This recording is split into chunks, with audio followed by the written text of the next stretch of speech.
Hey guys, how's it going? My name is Alexander Vargas. I'm a lead software engineer for True Nightmare. We make horror games, and I decided to take up Bracky's challenge of creating a game in 10 minutes. So I've got the Google webpage open for a timer for 10 minutes, and I'm going to try and recreate a jump scare simulator.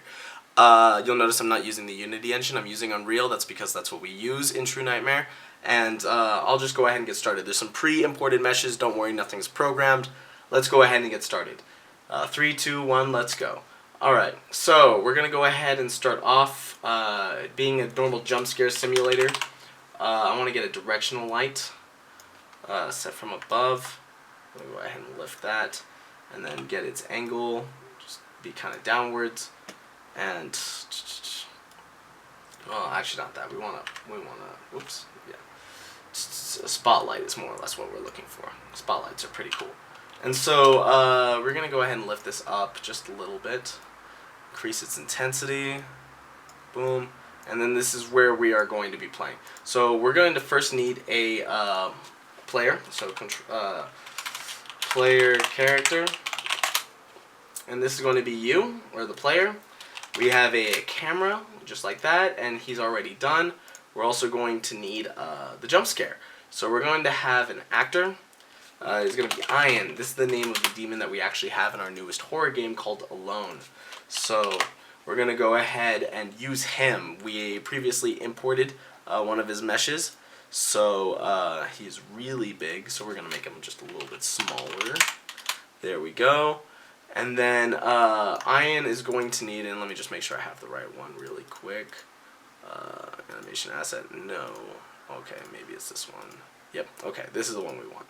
So, compile, we're going to go ahead and give a camera. This camera is going to be the jump scare camera. We're going to go ahead and boom, components. I could just do attach. That's a lot easier. Attach to component, skeletal mesh, and we're going to go ahead and give it to his head as a component. So now if we compile and we look at this, the camera is going to be facing directly towards his head.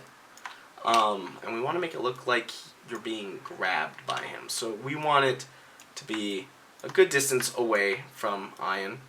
If we were to go ahead and use an animation asset, specifically the jump scare animation, you can see right there that you're being grabbed by him, so that's perfect. So what we're going to do is we're going to create a game mode. Oh, we're going to make a new blueprint class, call it game mode, and then this is going to be called jump scare. And over here we are going to open it up. Default pawn class is going to be character, the character we just made, or is that what it's called? No, it's player character. So default pawn class is going to be called player character, just like that. And we're going to go ahead and change our world settings to have jump scare as the main thing. So if we were to go ahead and put our player character down, lift this up a little bit, if we were to click play, we go ahead and see things from that player's perspective. So that's perfect. Next thing is we're going to want something that the player can look at. Let's check the time. We have 6 minutes. We're doing good. We're going to go ahead and go to our meshes, and we're going to pull up another character from Alone. Her name is Sophia. And so Sophia is a very sweet, kind girl. She just wants to help you out. And so over here, Sophia is just going to be this little rabbit that you're going to stare at if you click play. Oh, uh-oh, not again. Play. It's not taking the scene for some reason. Okay, we're gonna new level, default, save selected. We're gonna call this jump scare. The following assets have been modified and can't be unloaded. See this will be unloaded. Okay. Just gonna. Oh, okay. So we're created a new scene right here. I just want to check something really quick.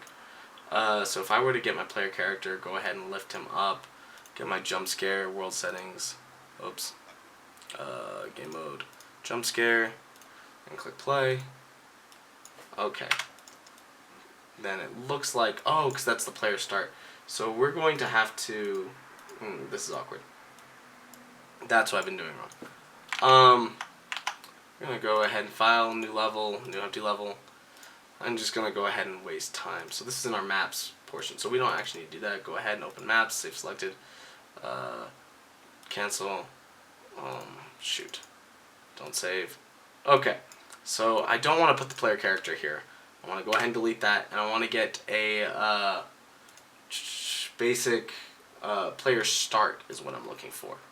So you're going to go ahead and put a player start right over here, and if we click play, we're already facing our wonderful Sophia. This put us a little bit behind, but we have 4 minutes left.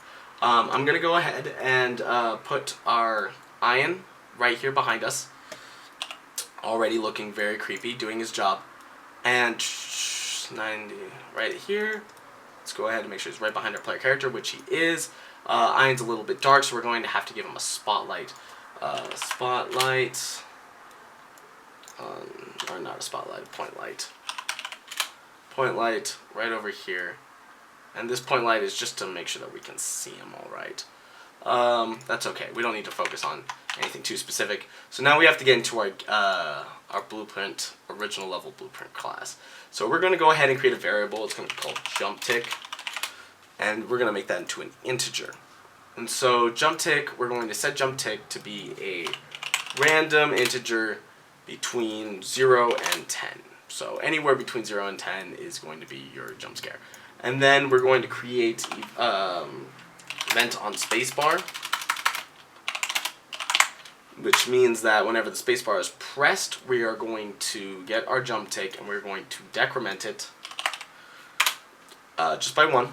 And then we're also going to check if it is less than or equal to 0, in which case, if that is the case, we are going to create a whole new event.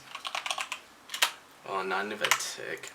Event custom, and we're going to call it JumpScare.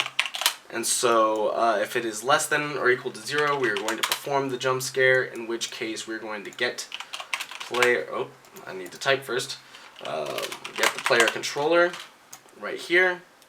We're going to set his view target with blend, and we're going to get a reference to our Ian right here, and that is going to be our new switch. So now when we compile and we click play, we're facing Sophia. We tap 1, 2, 3, 4, and boom, we just got jump scared. And that looks a little funky, but that's only because we didn't, get a lot of the things fixed in there. But right there we have a jump scare simulator, and we still have 2 minutes left. So I want to see if we can actually get some music going on in here. Let me go ahead and, I don't know if I want to show all of this off immediately, so I'm sorry about that. I got 2 minutes left. Let's see if I can go to my audio, music, and then introduction, wave files. We're going to go ahead and on the video game, level 1 and 2 music. We're going to go ahead and drop that off in here. And then we're going to make that into a sound cue, create sound cue. And now we have that. And then on a level blueprint, we're going to have all this set up. And then we're going to play.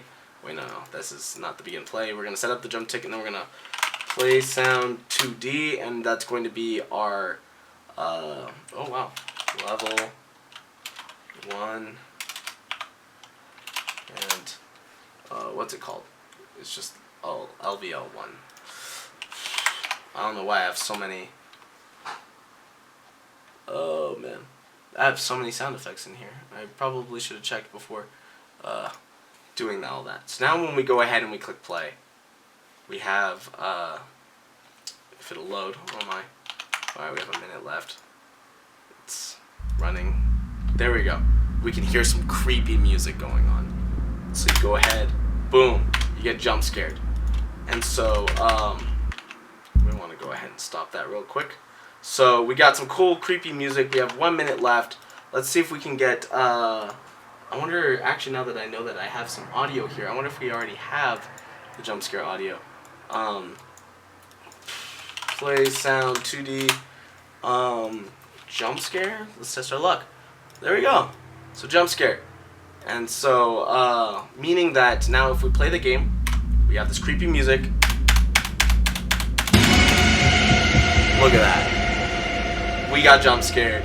And that is absolutely terrifying, I bet. Not really.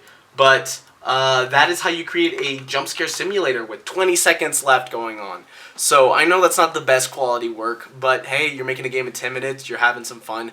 I want to thank you, Brackies. Your channel is really great. I don't do a lot of work in Unity, but I've been learning through your channel, and I really appreciate that. I'm going to go ahead and stop the timer. As always, this has been the 10-minute video game challenge. If you liked some of these models or what you were looking at and you want to see more of what we do, go ahead and follow or subscribe to us in our description. We have a new video game that's coming out called Alone. It's hitting its Kickstarter. You can go ahead and check out the trailer. That will also be in the description. And if you're just watching this out of the blue, go ahead and follow Bracky's channel. He's got some awesome work.